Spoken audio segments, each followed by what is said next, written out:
Beginning of the lesson on persistence. You are closest to victory at the exact moment you feel most inclined to stop. That is not poetry, it is law. And if you misunderstand this moment, if you misread the silence, the resistance, the lack of visible reward, you may abandon the very ground on which your success is about to break through. There is a dangerous season every determined man must pass through. It is the season where effort produces no applause, no confirmation, no outward sign that anything is working. To the untrained mind, this season feels like failure. To the disciplined mind, it is a signal. Most men quit not because they are weak, but because they misinterpret stillness as defeat. They mistake delay for denial. They look for movement on the surface and forget that all great things form first beneath it. You have been told that progress is loud, obvious, and immediate. That belief has destroyed more futures than poverty ever could. Nature does not operate that way. Neither does success. The seed breaks underground long before it ever dares reach the light. Right now, you may feel as though you are walking alone, working alone, hoping alone. You may be asking yourself the question every builder asks in secret: why is nothing happening? That question is not weakness, but how you answer it will decide everything. There is a precise point in every worthwhile pursuit where resistance increases, doubt sharpens, and results seem to vanish altogether. This point is not random. It is a test of authority. Life is asking one question only: will you persist without proof? Most men cannot. They require reassurance before they commit further effort.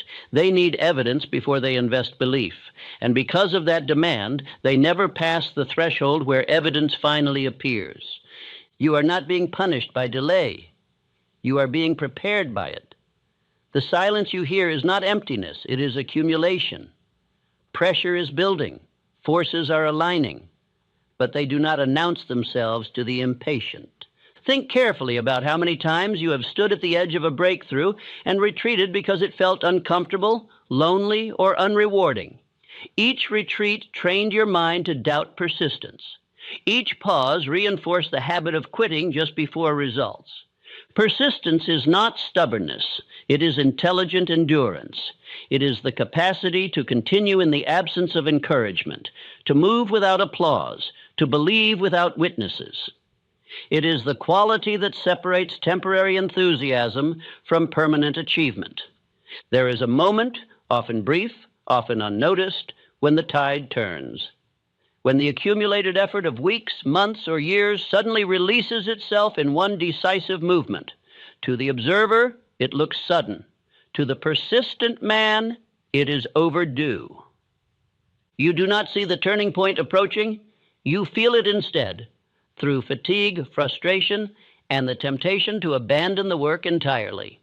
These sensations are not warnings. They are signals that you are near the boundary where most men turn back. This is why quitting feels logical right before success appears. The mind grows tired before the law responds. The body weakens before momentum takes over. The vision dims just before clarity arrives.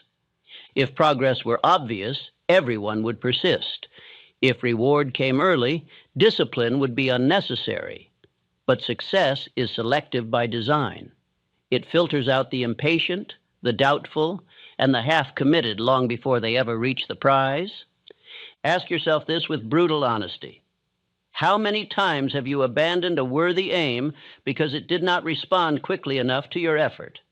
How many dreams have you buried, not because they were impossible, but because they required endurance? The tragedy is not that men fail. It is that they quit while victory is still forming. They leave the field just as the soil begins to break. They withdraw their faith at the exact moment it is most needed.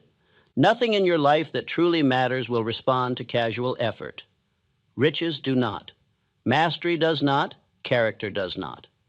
They answer only to persistence applied with intelligence and sustained by belief.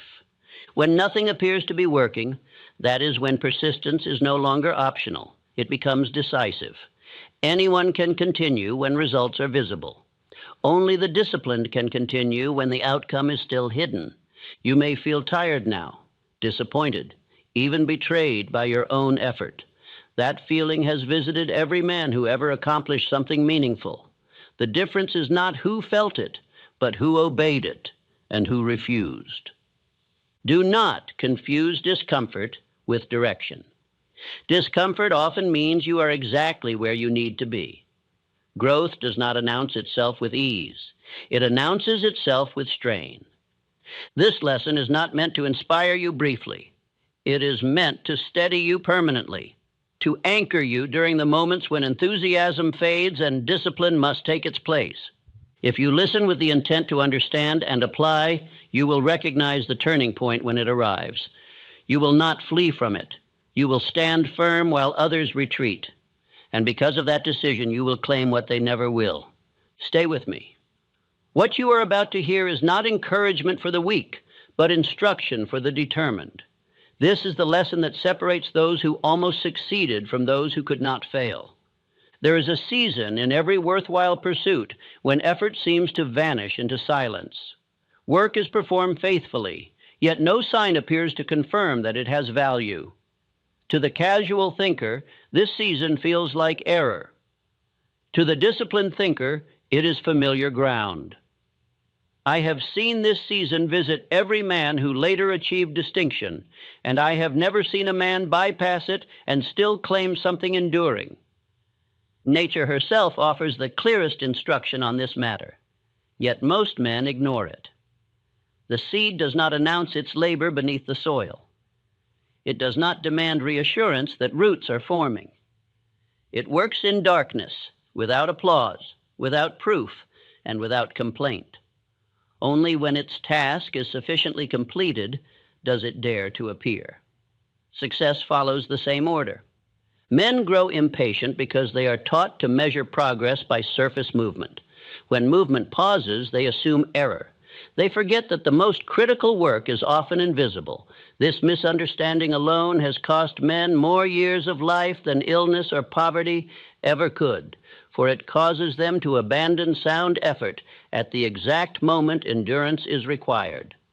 I have observed men who labored honestly for years, only to quit because results did not arrive on their timetable. Later, another man would pick up the same work, continue where the first stopped, and reap rewards quickly. The difference was not ability, nor intelligence, nor opportunity. It was persistence through the silent season. This silent season is not accidental. It exists to test the seriousness of desire. Life does not reward enthusiasm alone. Enthusiasm appears easily and disappears just as quickly. What life seeks is evidence of resolve, proof that a man will continue even when no reward is visible. Most men misread stillness as refusal. They say nothing is working, when in truth everything is working beneath the surface. Forces are gathering, weakness is being removed, direction is being refined, but because these processes offer no immediate comfort, they are mistaken for failure. There is danger in this misinterpretation. When a man quits during this season, he does not merely stop progressing, he forfeits all accumulated effort. He walks away from pressure already built, only to start again later from the beginning. Thus, years are wasted repeating the same early steps, never reaching the stage where results are released. This is how men lose 10, 20, even 30 years of their lives, not through lack of talent, but through repeated abandonment just before the turning point. Each abandonment trains the mind to doubt persistence. Each retreat strengthens the habit of quitting when effort becomes uncomfortable. The silent season feels lonely because it strips away witnesses. No one applauds unseen labor. No one congratulates patience. Yet this loneliness is necessary. It separates the man who depends on approval from the man who depends on principle. I have known men who continued working while friends questioned their judgment, while family doubted their direction, and while results offered no defense. Those men later stood in positions of authority, not because they argued well, but because they endured quietly. When nothing appears to be working, the mind searches desperately for signs. It counts days. It measures outcomes. It compares itself to others. All of this weakens resolve.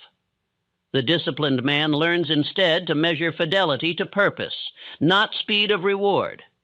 Speed is the enemy of endurance. The man who expects rapid return will grow bitter when return delays. The man who commits to law understands that timing belongs to accumulation, not desire. Nature never releases growth prematurely. The stalk breaks the soil only when it can survive the light. Likewise, success emerges only when the man can bear it. Many are spared success not because they are unworthy, but because they are unprepared. This understanding alone can save years of frustration. When a man recognizes that delay is not denial, he stops fighting the process. He settles into it. In that settlement, energy is conserved and resolve deepens.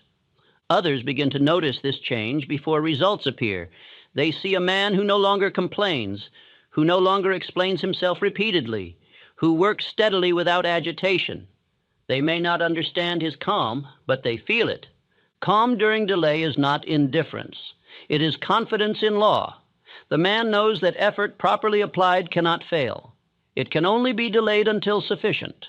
I have studied many successful men who later confessed that their greatest temptation to quit came just before their decisive breakthrough. At the time, they believed they were failing. In hindsight, they recognized that they were being tested. The test was simple and severe. Would they persist without proof? Most men answer this test negatively. They demand evidence before continuing. Because of that demand, they never receive the evidence they seek. Law does not negotiate. It responds only after endurance has been demonstrated. The silent season also refines desire. Early desire is often scattered. It wants many things. Delay forces choice. A man must decide whether he wants the goal badly enough to endure without reward. That decision purifies intention. Once purified, desire becomes steady. It no longer flares and fades. It settles into determination. Determination does not shout. It acts. During this season, a man learns more about himself than during times of progress. He learns whether his faith depends on results or principle. He learns whether his effort is borrowed from excitement or drawn from discipline. This knowledge is invaluable. A man who has endured silence is no longer frightened by it. When future delays appear, he recognizes them as familiar ground rather than warning signs. This is why persistence is not merely a means to success, but a builder of character. Character formed in silence stands firm under reward. Character formed only in applause collapses when applause fades. Men who quit too early often say they were realistic. Realism that ignores law is merely resignation disguised as wisdom. True realism recognizes patterns and obeys them even when they are uncomfortable. If you understand this season correctly, you gain an advantage over the majority. While others retreat, you remain. While others restart, you continue. While others doubt, you accumulate. This alone can save a decade of wandering. Instead of abandoning one worthy aim after another, you stay with one long enough to reach its turning point. One true persistence replaces many false beginnings. The turning point itself rarely announces its arrival. It arrives quietly, often after fatigue has peaked. That is why quitting feels logical just before it appears. The body grows weary before momentum shifts. The mind questions before release occurs. This is not cruelty, it is precision. Life filters men through endurance so that only those capable of holding success receive it. Repeat this understanding until it becomes habit. Effort is never wasted, it is stored. Delay is not denial, it is preparation. Let this thought steady you when nothing seems to move. Let it save you years of unnecessary retreat. Say to yourself, not with emotion but with certainty, I do not quit because silence does not frighten me. I persist because I understand the law of accumulation. What follows will show why resistance increases at this stage and why that resistance is not an obstacle, but a signal that the turning point is near. When effort has been sustained for some time and visible reward has not yet appeared, resistance begins to sharpen. This resistance does not arrive by accident, nor is it evidence of error. It is a natural response of life to increasing pressure. As momentum gathers beneath the surface, opposing forces rise to test whether the movement will continue or collapse. Most men misunderstand resistance. They believe it signals that they have chosen the wrong direction. In truth, resistance often confirms that the direction is correct. Nothing of value is released without first being defended. The greater the potential reward, the greater the pressure required to earn it. I have observed that resistance rarely appears at the beginning of an undertaking. Early effort is often met with enthusiasm, encouragement, and hope. These comforts disguise the true test. Resistance waits until commitment has been made, until retreat carries a cost. This is why doubt intensifies after effort has been invested. The mind begins to calculate loss. It asks whether the work has been foolish. It imagines how much easier life would be if the effort were abandoned. These thoughts are not random. They are the final defenses of habit against change. Habit resists displacement. Old ways of thinking do not surrender quietly. They tighten their grip when threatened. Resistance is simply habit making its last argument. The body often joins this argument. Fatigue deepens. Motivation fades. The energy that once flowed easily now feels forced. Men mistake this fatigue for a sign that they have gone too far. In reality, it often means they are nearing the point where momentum will take over. Momentum does not appear at the beginning of effort. It appears after effort has accumulated beyond a certain measure. Before that measure is reached, the man must supply the force himself. After it is reached, force begins to return effort with interest. The tragedy is that most men stop supplying effort just before this exchange occurs. They withdraw their labor at the exact moment it is about to be relieved. Resistance sharpens decision. When effort is easy, decision remains untested. When effort becomes difficult, the mind must choose between persistence and retreat. This choice determines whether the man will advance or repeat. Those who retreat often convince themselves they are conserving strength. In truth, they are wasting it. The energy already invested cannot be recovered. Only by continuing can it be redeemed. I have known men who quit one pursuit after another, always at the stage where resistance appeared. They mistook this stage for failure and believed themselves prudent. Years later, they wondered why nothing ever matured in their lives. By contrast, the men who endured resistance once carried that strength into every future endeavor. Having learned that pressure is not fatal, they no longer feared it. They met resistance calmly, knowing it would pass if obeyed correctly. Resistance also exposes the weakness of belief. Belief that depends on comfort is not belief at all. It is preference. True belief continues even when comfort disappears. Life tests belief by removing reassurance. It asks the man to continue without witnesses, without praise, and without proof. Those who comply demonstrate authority. Those who refuse remain dependent on circumstance. It is important to understand that resistance does not always come from the outside. Often it arises internally as confusion, boredom, or sudden loss of interest. The mind invents reasons to disengage when discipline threatens to replace ease. Men often say they have lost passion. Passion was never meant to carry the work alone. Passion initiates. Discipline completes. Resistance arrives when discipline is required. At this stage, many seek new plans, new ideas, or new directions. They hope novelty will restore enthusiasm. Novelty rarely restores momentum. It usually resets progress to its earliest stage. This pattern alone has cost men decades. Each new beginning restarts the cycle of enthusiasm and resistance without ever reaching resolution. Thus, life becomes a series of promising starts with no lasting result. Resistance also clarifies purpose. When effort demands sacrifice, the man must ask whether the aim is worthy of continued cost. This question is not meant to discourage. It is meant to refine. A purpose that cannot survive resistance is not yet purpose. It is preference. Purpose is revealed by what a man continues to serve when service is inconvenient.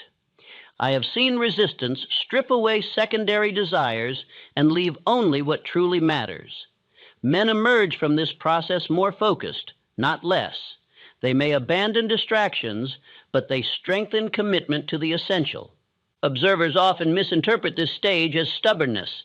They see a man persisting without obvious reward and assume he is blind to reality. In truth, he sees further than they do. He understands process. The increase of resistance near the turning point is lawful. It serves as a final filter. Life asks one question only. Will this man continue when continuation is difficult and retreat is tempting? Those who answer affirmatively discover that resistance soon gives way to movement. The release may not be immediate, but it is inevitable once the test has been passed. Men often ask how long resistance will last. There is no fixed measure. Resistance yields not to time, but to steadiness. When the mind no longer wavers, resistance loses purpose. The worst mistake at this stage is negotiation. The man says he will continue a little longer, but with doubt. Doubt weakens signal. Resistance responds by strengthening. Persistence must be intelligent. It does not require frantic effort, but steady continuation. The man need not strain. He must remain. Remaining is an art. It requires the ability to endure discomfort without dramatizing it. Those who magnify difficulty exhaust themselves prematurely.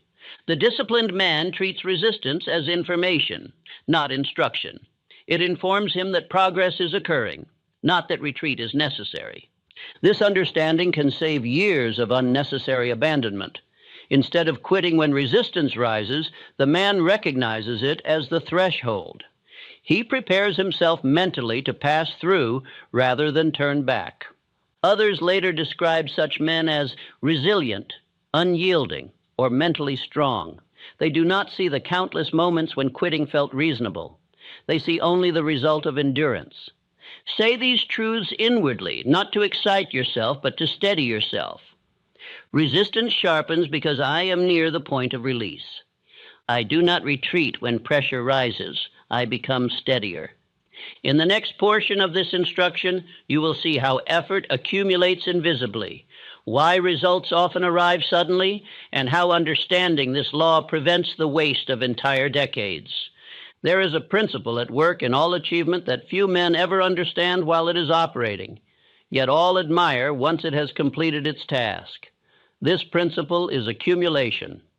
Effort does not disappear when it fails to produce immediate result. It gathers, it stores itself, it presses quietly toward release, much like water collecting behind a dam long before the flood is visible. Men abandon their work because they believe effort that does not reward them instantly has been wasted. This belief is both costly and false. Nothing sincerely applied under law is ever lost. Every act of discipline, every refusal to quit, every hour endured in silence becomes part of a reserve that will one day express itself in force. Nature again offers instruction. Rain does not announce the moment it will swell a river beyond its banks. Snow piles silently upon the mountain for months before it moves. The observer sees only stillness, unaware of the weight accumulating. When movement finally comes, it appears sudden, though it was prepared long in advance. So it is with success. When the turning point arrives, it often appears dramatic to those who did not witness the preparation. They speak of sudden opportunity, fortunate timing, or unexpected breakthrough. They do not see the years of effort that made the moment possible. I have observed men labor faithfully for a decade with little outward progress, only to experience rapid advancement in a single year. The advancement was not sudden, it was released. What appeared to change quickly had been forming slowly all along. This misunderstanding causes men to quit too early. They mistake delay for inefficiency. They believe that if effort were correct, It would announce itself sooner. They forget that law responds not to impatience, but to fullness. Accumulation requires a threshold. Below that threshold, effort produces little visible return. Beyond it, effort multiplies itself. The tragedy is that most men withdraw their effort just before the threshold is crossed. This is why quitting feels reasonable at the very moment it is most destructive. The mind grows tired precisely when the reserve is nearly complete. Fatigue peaks before release. Doubt intensifies before clarity arrives. The man who understands accumulation does not panic during delay. He does not constantly alter direction. He remains steady, knowing that steadiness itself contributes to the reserve. Each day, continued strengthens pressure toward outcome. Accumulation also explains why repeated failure often precedes success. Each failure adds instruction. Each correction refines approach. Each adjustment improves accuracy. These refinements are invisible to the casual observer, but essential to the final result.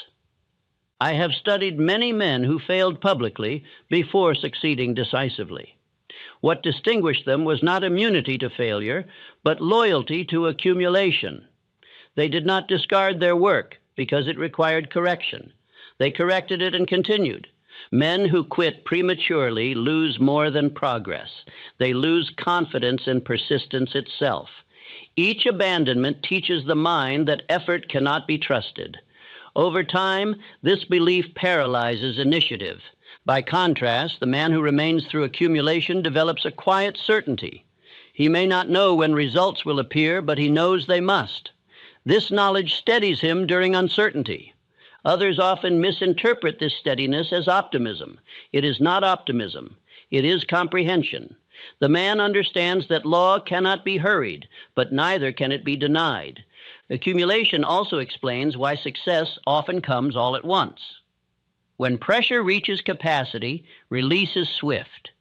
Events align. Assistance appears. Obstacles dissolve rapidly. What once resisted now cooperates. Observers call this luck. The persistent man calls it overdue. This suddenness is unsettling to those who did not understand the process. They believe the man has changed. In truth, he has been changing all along. Only now is the change visible. Accumulation demands repetition. One effort alone is insufficient. Repeated effort builds mass. Each repetition reinforces direction. This is why repetition is not monotony, but construction. Many men grow bored with repetition. They seek novelty, mistaking newness for progress. Novelty often disperses accumulation. It restarts the process rather than completing it. Those who persist with one worthy aim long enough discover that repetition deepens understanding. Each return reveals nuance. Each cycle strengthens mastery. The work becomes simpler, not because it is easier, but because it is understood.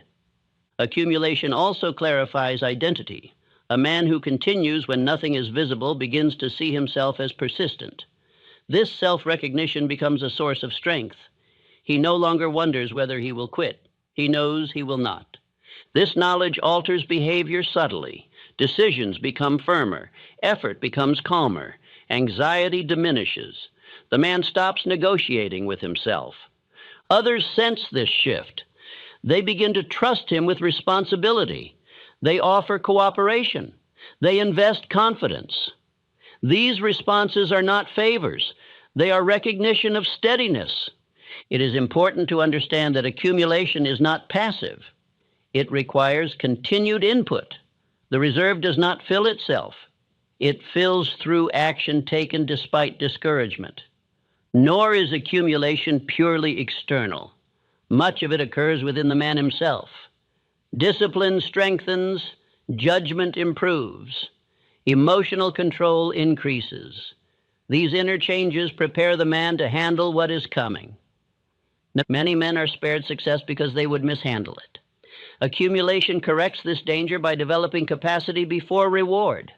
This is why success often feels natural when it finally arrives. The man is ready for it. He does not feel overwhelmed. He steps into it as though it were familiar. The impatient man imagines success as a sudden transformation. The persistent man experiences it as continuation. Understanding accumulation alone can save enormous time. Instead of abandoning effort repeatedly, the man stays long enough to benefit from what he has already invested. Years cease to be wasted restarting. This is how 10, 20, even 30 years are preserved. One season of intelligent endurance replaces many seasons of futile beginning. The man who comprehends accumulation does not ask daily whether progress is occurring. He knows it is. He measures effort by fidelity, not by applause. This knowledge brings peace. The mind rests even while the body works. The struggle shifts from external to internal, where it can be governed. Affirm this truth quietly, without excitement, as statement rather than wish. My effort accumulates even when results are unseen. What I continue faithfully must one day release itself. In the next movement of this instruction, you will see the precise point where most men quit, why quitting feels logical there, and how standing firm at that moment changes everything. There is a precise point in every worthwhile pursuit where quitting feels not only tempting, but reasonable. This point is not marked by chaos or collapse. It is marked by calm discouragement, by the quiet conclusion that further effort is unnecessary or unwise. Many men do not quit in anger or despair. They quit thoughtfully, convinced they are acting with judgment. This is what makes the moment so dangerous. At this point, the mind begins to argue against continuation with remarkable clarity. It presents evidence carefully selected to support retreat. It reminds the man of the time already invested, the energy already spent, and the lack of visible return. It speaks in the language of prudence, not fear. Because of this, quitting appears intelligent. What the mind does not reveal is that this moment arrives only after effort has reached a critical mass. It does not appear at the beginning, nor during early enthusiasm. It appears when accumulation is nearly complete and the final decision is required. The mind senses the cost of persistence and recoils from its implications. This recoil is not weakness, it is instinct. Habit recognizes that it is about to lose authority. Old patterns of thinking feel threatened by the formation of a new identity, one shaped by endurance rather than ease. Resistance concentrates itself into one final appeal: stop now.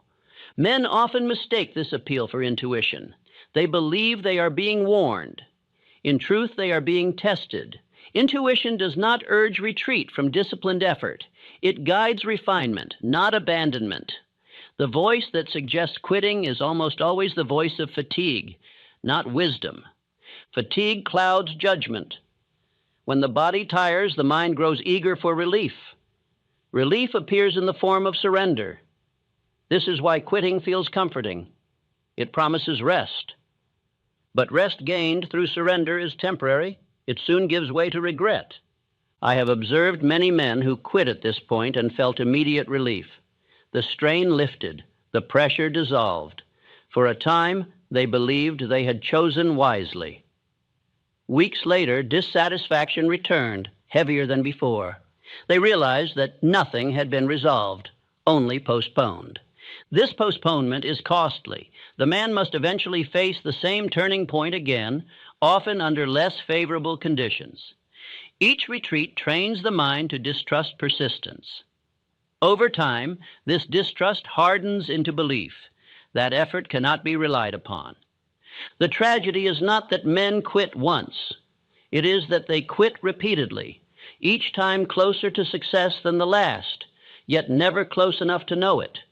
They circle the same ground for decades, mistaking movement for progress.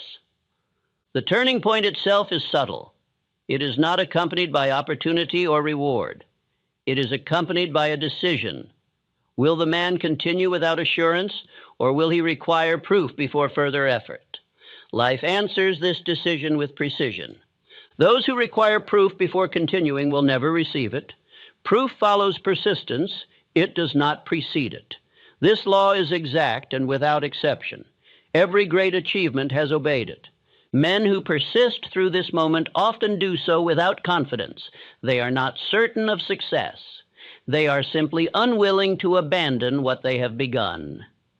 This unwillingness is enough. Law responds to continuation, not certainty. It is important to understand that quitting here does not feel like failure. It feels like relief combined with rationalization. The man tells himself he can return later when conditions improve. He rarely does. Habit has been reinforced. Those who stand firm experience no immediate reward either. They continue in silence. Yet something subtle changes. The mind ceases to debate. The decision to persist settles the question. Energy previously spent on indecision is released.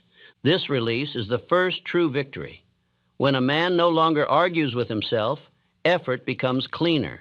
Action loses friction. Persistence shifts from struggle to identity. Others begin to sense this change even before results appear. They notice steadiness. The man no longer seeks advice for reassurance. He listens, but he does not waver. This quiet firmness commands respect without explanation. The turning point often arrives shortly after this inner settlement. The timing varies, but the sequence does not. Decision precedes release. Persistence precedes proof, always. I have seen men endure years of uncertainty only to experience decisive movement within days of this inner resolution. The movement was not created by the decision. It was unlocked by it. Quitting at this stage destroys not only opportunity, but self-trust. The man learns that his own endurance cannot be relied upon. This lesson echoes into every future endeavor, shortening effort and weakening resolve. By contrast, surviving this moment builds a permanent foundation. The man who has once persisted through discouragement carries that strength forever. He no longer fears delay. He understands it. This understanding saves years. Instead of abandoning each serious effort at its most difficult stage, the man remains. One endurance replaces many attempts. One victory replaces many rehearsals of failure. Men who pass this point are often described later as steady, grounded, or unyielding. These are effects, not causes. The cause was a single refusal to quit when quitting felt logical. It must be said plainly, quitting is rarely emotional. It is usually reasonable. That is why it is deadly. The mind is skilled at justifying retreat when pressure rises. The disciplined thinker learns to distrust reason when it argues against endurance. He examines such arguments carefully, knowing they arrive predictably near the turning point. This does not mean ignoring judgment. It means recognizing timing. Judgment must guide refinement, not abandonment. The man who stands firm does not dramatize his endurance. He does not announce it. He continues quietly, sometimes without enthusiasm, but with resolve. Resolve does not require excitement. It requires decision. Decision eliminates negotiation. When negotiation ends, effort stabilizes. At this stage, affirmation becomes grounding rather than motivating. The man states inwardly what he has already decided. I do not retreat when effort grows heavy. I remain because I understand this moment. These statements do not produce emotion. They produce calm. Calm at the point where others panic is a form of authority. Life recognizes it. Circumstances begin to reorganize in response. This reorganization may not be immediate, but it is certain. The turning point cannot be avoided by those who persist through its gate. Understand this, and you reclaim years of life that would otherwise be lost to repetition. You stop circling the same beginning and move into completion. What remains to be shown is why persistence, far from slowing progress, is the greatest time saver of all, and how men who learn this once never truly fail again. Men believe persistence is slow because they measure time by discomfort rather than by consequence. They see the hours spent enduring uncertainty and assume they are losing time. In truth, nothing wastes time more ruthlessly than quitting. Every abandonment forces the man to return later, older and wearier, to the same lessons he refused to complete the first time. Persistence is not delay. It is compression. It gathers years of wandering into a single, continuous line of effort. The man who persists once learns what the quitter must relearn repeatedly. This alone separates the lives that advance steadily from those that restart endlessly. I have watched men change pursuits many times, always convinced that a new beginning would save time. They believed the problem lay in direction rather than endurance. Years later, they were still beginning, still hopeful, still unfinished. The work did not fail them. They failed the work by refusing to stay. By contrast, the man who persists through one true turning point discovers something permanent. He learns that effort obeyed faithfully cannot betray him. This knowledge remains with him long after the particular goal is achieved. It becomes a possession more valuable than the achievement itself. Once a man has endured discouragement without retreat, fear loses its authority. Delay no longer frightens him. Silence no longer unsettles him. He understands that absence of reward is not absence of progress. This understanding alters his relationship with time. He no longer rushes. He no longer panics when results slow. He measures effort by alignment with purpose rather than by speed of outcome. Ironically, this calm shortens the road ahead. Men who quit often believe they are conserving energy. They are not. They are dissipating it. Each retreat drains confidence and replaces it with hesitation. Over time, hesitation becomes habit. Habit becomes identity. Identity determines destiny. Persistence reverses this process. Each refusal to quit strengthens self-trust. The man begins to rely upon his own endurance. He no longer fears future effort because he has proven to himself that he can continue without reassurance. This proof cannot be borrowed. It cannot be taught. It must be earned through experience. Once earned, it saves enormous time. The man no longer needs to test himself repeatedly. He knows what he will do when difficulty appears. Others begin to notice this change. They sense that the man is not easily diverted. His calm discourages interference. His steadiness invites cooperation. People trust what does not waver. Trust accelerates progress. Doors open more readily. Assistance appears more naturally. These effects are often attributed to confidence or leadership. In truth, they are responses to reliability. The persistent man becomes reliable to himself first. This is the root of all authority. Authority that arises from self-mastery does not demand recognition. It receives it.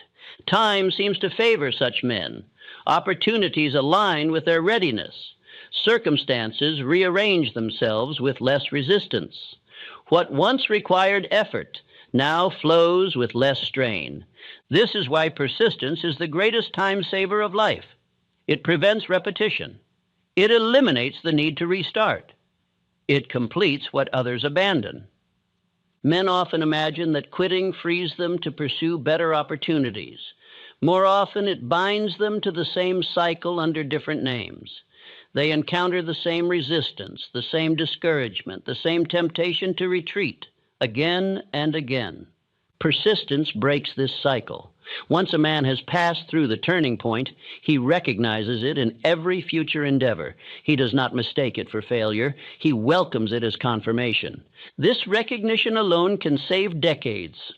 Instead of abandoning effort at the first sign of strain, the man settles deeper into it. What once took years to learn now takes moments to identify. Men who persist once rarely need to persist blindly again. Experience has educated them. They know that difficulty is not an enemy, but a signal. They no longer exhaust themselves resisting it.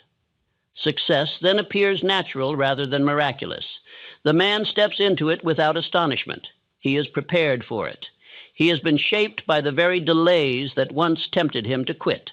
Observers speak of overnight success, unaware that the night lasted many years.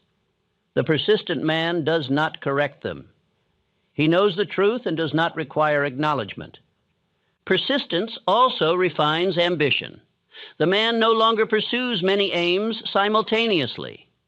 He selects carefully, knowing that each commitment carries cost. This selectivity prevents wasted effort. Because his aims are chosen deliberately, he does not abandon them lightly. This alone increases efficiency. Energy is not scattered across half-finished pursuits. The persistent man becomes economical with emotion. He does not waste feeling on despair or excitement. He conserves it for execution. This conservation steadies him when others fluctuate. Steadiness compounds. Each calm decision reinforces the next. Over time, persistence ceases to feel like effort. It becomes habit. Habit becomes character.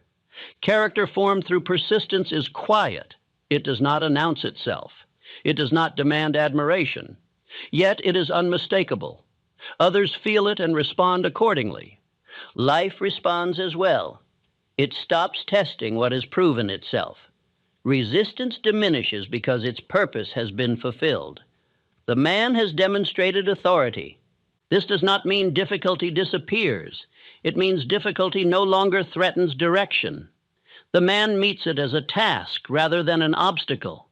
The greatest reward of persistence is not success itself, but freedom from fear of effort. The man is no longer enslaved by comfort. He can choose long paths without dread. This freedom changes everything. The man is willing to undertake aims others avoid. He is willing to wait where others rush. He is willing to stand alone where others require approval. Because of this willingness, he advances while others hesitate. His life begins to move in a single direction rather than in circles. Years are saved not by haste, but by completion. One completed pursuit teaches more than many abandoned ones. One victory earned through endurance outweighs countless attempts abandoned early. If you learn nothing else, learn this. Persistence does not steal time. It returns it with interest. Quitting is what robs years quietly and without mercy. When nothing appears to be working, remember that this is the moment that decides everything. Not because effort ends here, but because identity is being formed. The man who remains becomes persistent. The man who retreats becomes a quitter. These identities shape all that follows. Say these words not as motivation, but as settled truth. I persist because I understand the cost of quitting. What I complete once saves me years forever. Having learned this, you will no longer fear delay, resistance, or silence. You will recognize them as signs that you are near the place where most men turn back and where your advantage begins. From this point forward, effort will no longer frighten you. Time will no longer deceive you. You will know that what you continue faithfully must eventually obey. That knowledge is not hope, it is law.